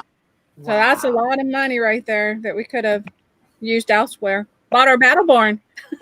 Right? Yeah. Exactly. Yeah. So and I know you see a lot of the nomad world in the line of work you're in. What lifestyle do you see growing the most? Is it van lifers? Is it cargo trailer people? Or Right. what field or what area do you see that had the biggest explosion? I think van life and car life. And even van life is now going a little bit down to car life because everybody's now figuring out that what they have they can live in rather than Oh, trying to wow. get rid They're of what they competing with have. themselves, just like I said, ain't they? Yeah. So they're coming out in what they have rather than selling it and getting a van or an RV. And so I think the boom is still in van life, but now there's a whole new crowd of car lifers. I could see that because there's a lot of YouTube videos uh, that are a lot of YouTube channels that are exploding right now that are car lifers. I think Rhonda D is a car lifer, ain't she? At the moment, yes. Roy and Becky said it's been a year and a half since they paid for a campsite. They live in a Class C. Yep. Exactly. And they said they've been following her channel for years. So Oh they follow her. my. Mm-hmm. Oh, thank you. Mm-hmm. Oh wow, that's amazing, Roy and Becky. Thank you. So I have of course we interview a lot of channels. We're fairly new. We're not even a year old, and the show's not even that old. I don't even know how old the show is, but we interview a lot of channels that Right. are so diverse in the RV world, and the ideas and the things they put into play. You think, how in the world do they do that? And the Right. women that are doing it, the Yeah. young, single, barely over teenagers, 20-year-olds that are getting into this, blows my mind. Right. Right. Do you see a lot more young people getting into it? I do. And I think it's a fact that they're waking up to say, oh my gosh, I've seen mom and dad work all their life just to buy their home. Then when we get out of the home to go to college, they sell their home and downgrade anyway, just so it was just to raise us. And then they find that mom and dad is just taking the time to go, find themselves and have some fun. So they're trying to see if there's a way they can bypass all of that and live simpler, need less, and try and live some life, But it's different, and there's a different reasoning behind different young people coming into the lifestyle. Some are forced to begin with, but others who are making the choice. And it's funny how some channels will come up on YouTube where young people are living the life and it explodes and they're running big channels and it goes beyond the lifestyle itself. Uh-oh. Your mic come undone. Okay. You're Sorry. back. Yeah, Right. we lost your audio for a second. My alarm went off. Sorry about Oh, So Right. in our area and in a lot of people in our little community, we've been selling our homes and downsizing, and one of the reasons, well, for us, well, two reasons. We got forced out of work, and another is the housing market is so high right now. Yes. It's a great Yeah. time to sell. But on the flip side to houses being high and it's a great time to sell, it's a horrible time for a young person to try to buy a home. Yes, I agree. I agree. If you take in our area, what used to sell for 80,000 is selling for 150. Right. I mean, a kid's going to have a pretty awesome job to even pay Yes. for $150,000 home if they Right. plan on having kids. Exactly. And live in some form of regular lifestyle. Exactly. I agree. I, We've been talking to our son about live as cheap as you can. He's working. He's got him a job and he's still in college. But anyway, we're like stash, stash, stash, stash, and yeah. that to me would be a great. If Thomas had to live somewhere, of course he's blessed to be able to still live at home, and we told him he never had to leave and all this kind of good stuff. But that would be enticing to buy a Right. cargo trailer, move in it, you pay for it. I mean, rent in our area, about the cheapest thing you can rent is $500 a month. Yeah, I agree. It's pretty Mm-hmm. expensive now. It don't take long to pay for a place, and then if you're in New York, it's even quicker because Oh, I mean, a closet in New York's $5,000 a month or whatever, you know. closet. Right. Or Atlanta's high. Yes. Yes. Yes. So when if what would be the like if somebody asked, they said, "All right, I've got my RV, I've got me a budget. What is the one thing that you would tell somebody that they just can't live without? They've got to have this one thing before they even head out on the road. What is that one thing?" An emergency fund. And what that is just to Yes. be able to save up for a number of months, whether 6 months to a year, or what you can afford to save before you hit the road. Because vehicles break down all the time. They're man made, and whether a mechanic passes it as, oh, good bill of health for your vehicle and it's the best engine you can have, it's man made, it can break down. And if you don't have an emergency fund to cover that hefty cost repair, especially a lot of transmission issues that a lot of people are having, then you end up being on the road. I guess you're just lost now, because how are you going Mm-hmm. to come up with the funds on the road to take care of that cost? So if you have an emergency fund and that happens, you have enough time to make the repair and then go get a job to catch up. Would you Yeah. advise? And I've seen Box Van D talk about this on some of her Yes, lives, definitely. and y'all may offer this in your nonprofit. But would you say that it would be a good idea, male or female, to take classes on how to handle whatever that RV is, whether it may be a car, even to Yes, do basic maintenance before you head out on the road, like some basic things? Hey, I got a nail in my tire. right. Learn how to plug a tire. You know, I do agree. Yes, I think if someone, the more information someone can have and the more classes they can take before coming out on the road, is the more prepared they are when something happens. And something may not happen, but that's the good thing, you're prepared. you So might I help think somebody preparation else. is key. Exactly. So a lot of my friends, when they travel, they get stuck. I have a 4x4, so I'm able to pull them from being unstuck. And off the road, it your insurance policy does not cover coming off the government paved road. Yeah, I So when seen you're that. off road, you're basically on your own. And if you don't have friends and so on to help you out of sticky situations, you have to consider all of that when you're traveling. How far in off the road am I going to camp? If something happened, who's there to help me? Call your insurance, you find out they won't come out on, certain distance off the paved road to help you. So preparation and planning is key. Mm-hmm. Oh, I've got to. My wife got locked out of the house. I've got to let my wife in. Oh, no. Y'all got to handle the interview for a second. That's not going to help him trying to buy anything smaller if he keeps her locked out.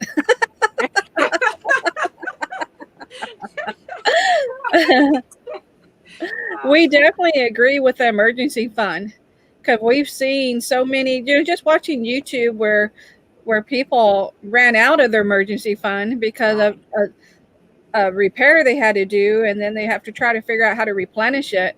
So that is definitely a must, is what we feel as well, is emergency fund.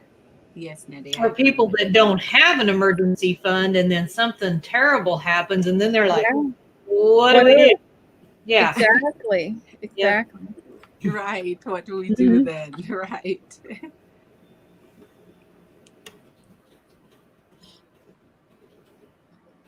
So how long are you planning on staying in Arizona area, or do you know? So I move every 2 weeks. So whether it's Arizona or somewhere else, I move every 14 days. But for now, the weather is starting to get a little bit cooler in Nevada. So we have what is called van build outs.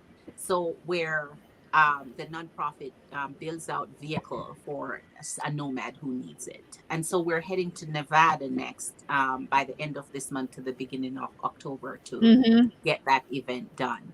And so I'll be in Nevada for maybe a month or two, moving from place to place. So we're just waiting for the weather to get, because even though it's cold here in Nevada, especially Las Vegas, I have to pass through there, and it's about 200 degrees there. So yeah. Right. Well, ladies, y'all got anything else for our guest? I think This has been very interesting. I've learned a lot listening to her. So, well, we will let you go. I know we got you up early. Yeah. Them girls is probably wanting breakfast. Now. The girls are probably saying, "Mommy, it's time for breakfast." They're very flexible. They understand how work goes, and they're flexible and patient. Yeah. I guess you do a lot of interviews. Right. I'm online all the time because since the virus hits, everything turned to online. So majority of my work is now done online. I was going to ask you a while ago. That's one of the questions. How do you keep internet when you're in an area like that? Okay, so I do have Verizon, AT&T, and then my work provide me what is called a Netgear Wi-Fi device, and that one is through AT&T too, but it has its own OTR. So there's a lot of different carriers that you can go through for a Netgear device, like T-Mobile. Netgear. So So when you do have that, and I do have a mobile hotspot from my phone, like now I was having a problem picking up Wi-Fi on the iPad, so I had to jump on my phone with it. So it depends on the area you're in and the towers that are closest, whether it's AT&T or Verizon or whichever one, then we have to work with that. But I would say have 2 different carriers at least, and it works most places that you travel. Good deal. Yeah. Well, we are tickled to death that you came on our little bitty show. I appreciate you. Kind of last minute since we had I appreciate that. And I will be I go live today at 3 p.m. on my channel, and I'll definitely be talking about you guys. Cool. We appreciate that. So we'll have to try to get our clip. And don't 3 p.m. her time. So let's not get confused. That's what time our time. That'd be 1 for me. Right? Yeah.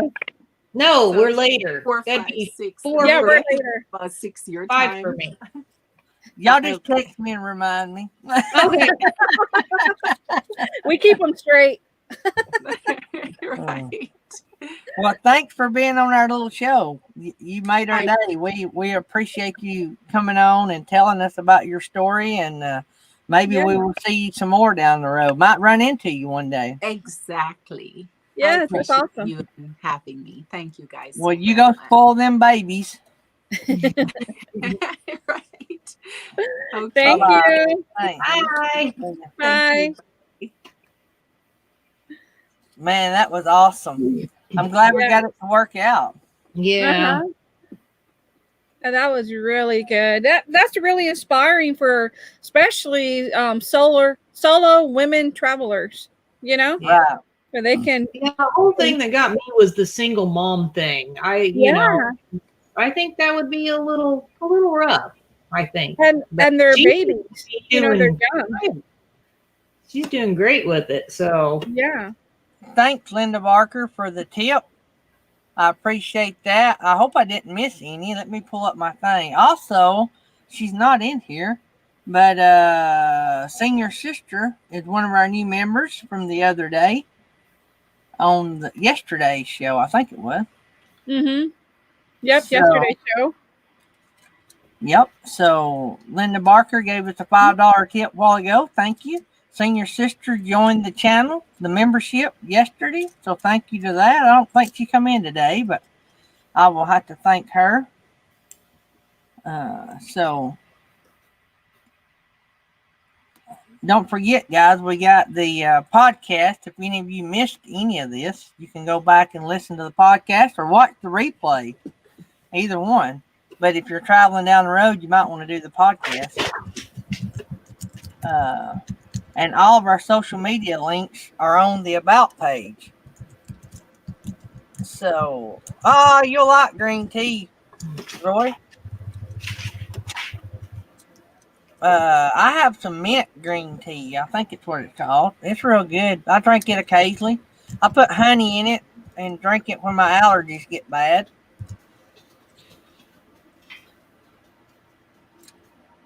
There's Jerry Holly back. So, Happy Place Camping, you don't have a premiere next, do you? it comes on at the top of the hour. Oh, top of this hour? Yeah. Oh. Does Jerry know he's not muted? Gary can mute him. There we go. So, So yeah, I got one coming up. So 11 o'clock Central Time. good deal. We'll all go over there and have to check that out. Also, I was on Felix's channel yesterday watching about potties. I became a potty connoisseur yesterday. Oh,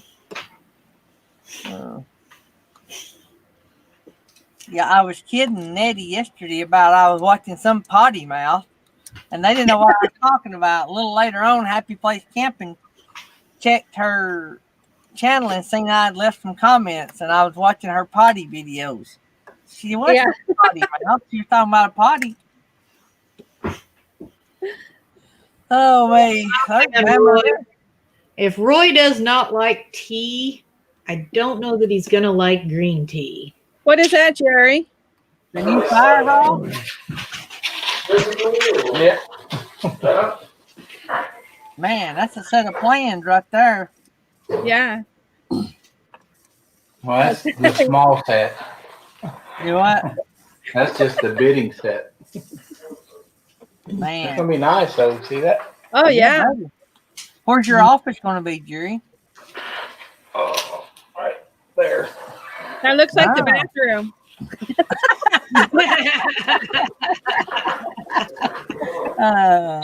It looks like Roy said him and Scott found the potty in the woods yesterday. Oh. Sound like a nature potty. Yeah. Your potty. Hopefully they didn't find a potty, they left a potty. Bob's Adventures over there. Potty talk on Happy Place Camping.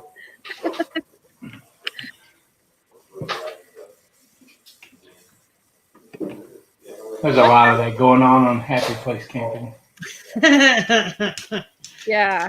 Jury's gonna be wearing that out. He's gonna be comparing cargo trailers and equipment. Felix is gonna make a lot of money if she's an Amazon affiliate because she can tell Jury, go watch this video, and in there will be an Amazon affiliate link. And Yeah. Jury's You front bet. porch will be covered up with Amazon box. No, Gotta find me a potty. Amazon affiliate. So, Jury, are we going to go first class potty or are we going to go happy place camping potty? Probably I'd have to place camping.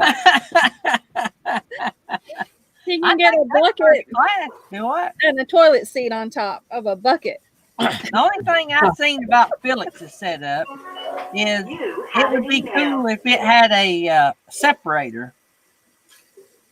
Uh-oh, we lost Happy Place Camping. No, Darby's bugging me. She thinks it's time to go out potty already. We was talking potty. You Ready didn't to hear go. the music? Go lay down. You see, Roy and Becky's No, ours does not have a separator, but that's one of the reasons we went with the pine pellets, because the pine pellets, it soaks all that up Yep. and it eliminates the odor. So, yeah, that's why we did that, because it doesn't have. I don't want to deal with that whole separating thing. We've looked at that. I don't want to have to pour my pee out. That's Well, I just don't want to do that. I one would just of think- those little ones seems the best to me. You Well, know? I was just thinking that the carrying that bag out, you know what I'm saying? I'm thinking it'd be easier to carry it. No great value trash bags. You want to get some good heavy duty Yeah, strong I figured trash that out real quick. because it does get heavy. It will get heavy. You know, of course, the more you use it, you know. Roy and Becky actually found a complete potty seat and a lid that somebody really put some time into it. Interesting. Yeah. I don't think Totally Relaxed said that's what Walmart bags are for. I don't think you want to use a Walmart bag in Felix's potty. No. I got holes in my Walmart bag. Yeah, they come with holes in them. Yeah. Yeah. Lucky to get your groceries back to the house before they Yeah. fall apart. Right. Take care, Bama Rush. Bye. So yeah, I thought, well, if that had a separator, you could have a jug to tote out, you know, because I would say that we would use it more like I think Felix and what's his name uses it more for. Get up in the middle of the night and have to go. Well, depending where we are, what's his name just goes outside. But you know, that's easy for a guy to do. You know, girls can't really do that. You know. I know. Now if we're like in a Walmart parking lot, no, he doesn't do that. Just saying. Just thought I'd clear that up. Did I ever tell y'all about the time me and Dad, my dad and my uncle are machinists by trade. So when they started the dozer business, they had both been machinists for years and years and years. And so they were bad to make their own parts, like, you know, big machine parts, because they had their own milling equipment. And so if it was a real high dollar big piece, a lot of times they just make a new one. And so we would go to the junkyard a lot and buy steel so they can machine it down into different kind of parts and stuff. So we made our weekly run to the junkyard one week to see what had come in. And Dad had pulled around, and there was nobody in this junkyard. I promise there was not a soul in this junkyard. Well, teenage Gary was about to drown.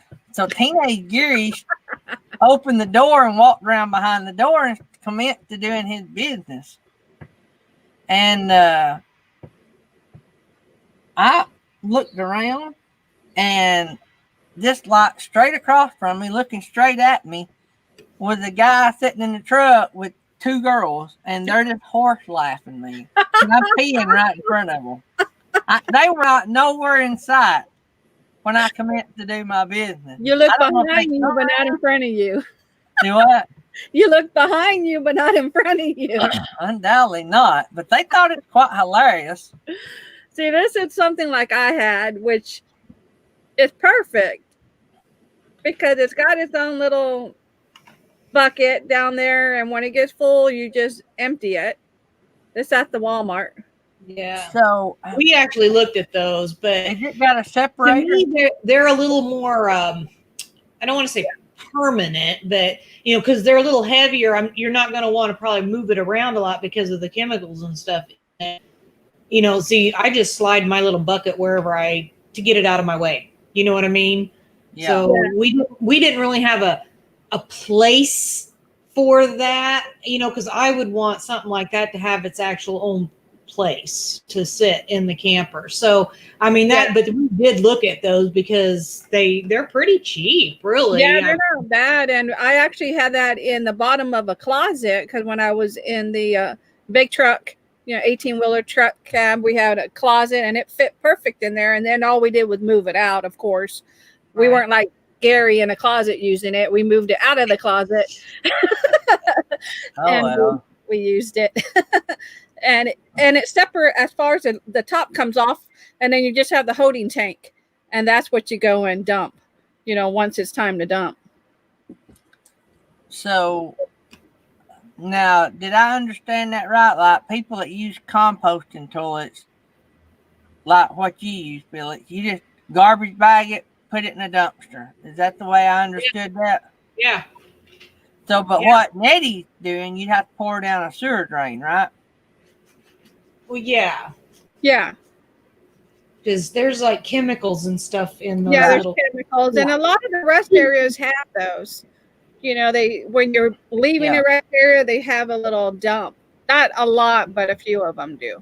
Yeah. Okay.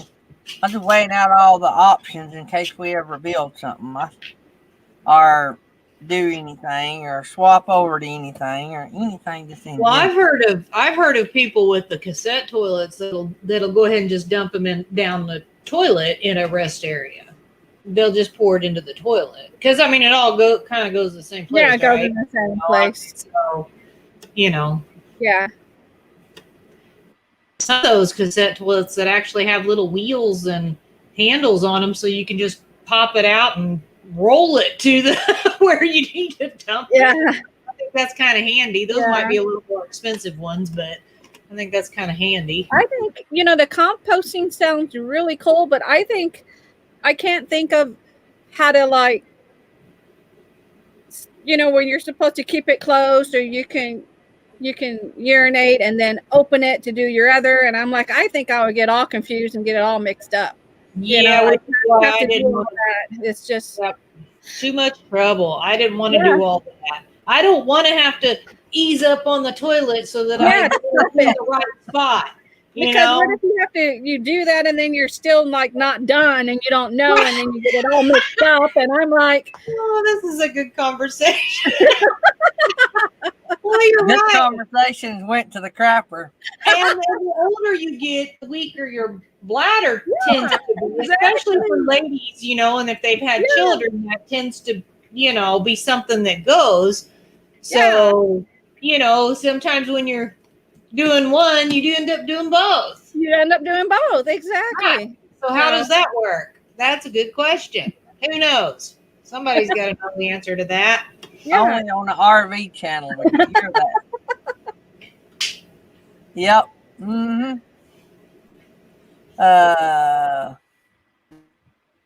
I was reading Roy and Becky's comment.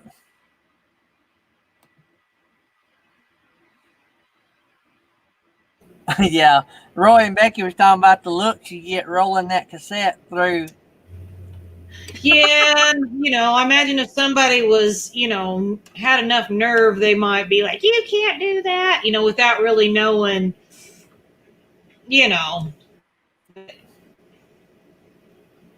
somebody always has to complain about. Somebody put TMI, too much information.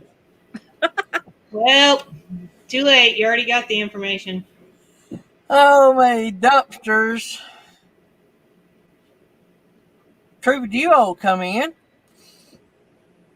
We had a Well, good you know, crowd. and then there's some people that say you shouldn't dump your bag in a dumpster. But actually, Bob Wells is the one that I watched because he has a potty video. And like he said, you know, you throw away dirty diapers, Yeah. you throw them right in the trash that goes right to the landfill. Yep. You know, actually, what we throw away is probably better because everything that we're throwing away is going to go away at some point in time. Baby diapers are going to take a while. You know, they're going to be laying around for a while. So, you know, And I also don't get that funnel, Felix, that they make for women. Have you seen that funnel? I don't think so. I'll go all over my Go Girl. No. Yeah, I actually have one of those because that was something we started. You know, I wanted to try and see because I'd seen that was a recommendation. Let me tell you, that is not. It's not easy. That is not easy. And it turned into an issue, is all I'm going to say. Yeah, that's what I'm thinking. Exactly. Drug test gone bad.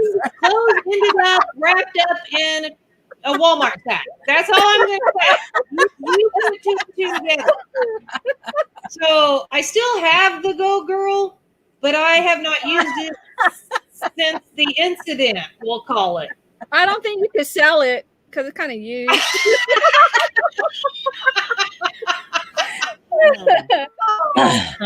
Gently used Go Girl for sale. Yeah, buddy. Oh my gosh.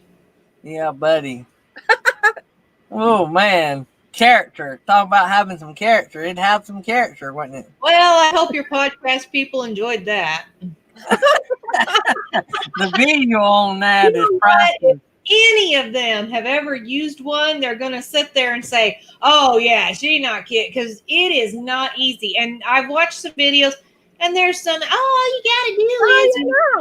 No. But then I've watched some that are like, this is not easy, you know. And I watched one girl, and I'm pretty sure it went down her leg, and she was choice words.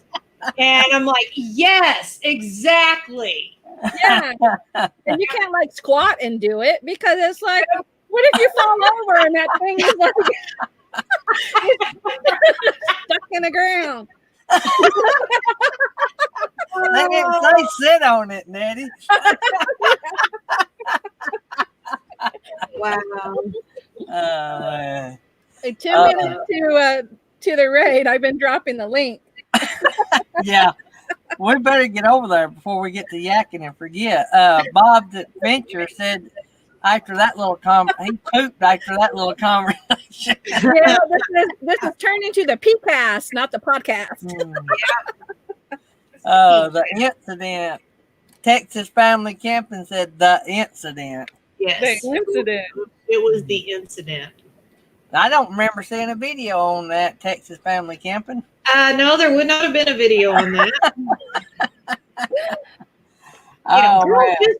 Girls just are not made to stand up and do that. We are not made to do that. So Yeah, it's even hard to squat. I'm getting a potty. Yeah, exactly. I can't even squat. I'm stuck in that position once I squat. Old to squat. Yes, you either get stuck or you feel like you're going to fall backwards. You just, Exactly. You end up going on your feet. Like that, kind of like that. That's one of those things you don't want to lose your balance. Exactly. Okay, it's time to do the raid. Oh, Lord. Oh, we got to go. Y'all guys raid Happy Place Camping for her premiere. It shouldn't be long. No, it's less than 10 minutes long today. 10 minutes? Less than 10 minutes. Less than 10. All right. See you guys. Love you guys. See y'all tonight. Tonight. Mm-hmm.